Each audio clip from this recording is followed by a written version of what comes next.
Whether it's owner-occupied or leased out, unresolved roof leaks are one way to ruin business operations and upset a tenant. So what should you do if you have a roof leak? Here are the top 5 places to look for first. Number 1, the seams. One of the downfalls of flat roofing membranes is that they are made of many separate pieces that must be puzzled together, overlapped, and sealed properly at the seams. Unfortunately, these seams can create some issues. They are the first spots to weaken and the first spots to fail, which leaves the opportunity for water to enter your building. Number 2, the penetrations. What are roofing penetrations? Well, we're glad you asked. Roof penetrations include, but are not limited to, HVAC units, pipes, exhausts, hood vents, skylights, conduit, and flashing. And why do all those things matter? Because the roofing membrane needs to fit tightly around those penetrations in order to keep water out. A lot like a bottle cap that isn't tightly screwed down. Water can leak through the tiniest spaces around these penetrations. If flashings or boots aren't installed properly, or if they begin to fail under stress, water will have open access to move freely into your building. Number 3, roof damage.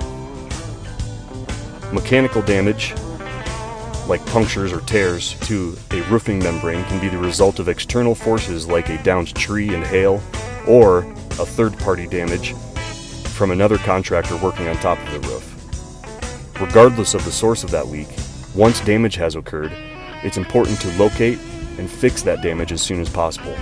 That's why implementing and executing a routine roof maintenance plan is of the utmost importance. 4. Poor draining or ponding water. Standing water may not immediately result in a roof leak, but if that water remains on a roof for long periods of time, it will begin to wear out the roofing membrane and create weak spots that may eventually result in a leak. Obvious signs of improper draining or pooling water, other than actual water standing on the roof, are rings of dirt left behind by evaporated water. Number 5, flashing. Roof flashings serve as your roof's primary defense where the roof itself is least effective. The seams, the transitions, and termination points. Gaps and cracks can occur from poor installation or mechanical damage and can result with an open avenue for water to enter your building envelope. Although it can be tricky, look for obvious points of entry and caulk it. As always, hiring a professional commercial roofing contractor to perform routine maintenance and inspections can save you a lot of wasted time and wasted money. Titan Applicators has helped hundreds of commercial building owners and real estate managers up and down the Front Range of Colorado by giving them cost-effective, practical, and long-lasting commercial roof restoration solutions.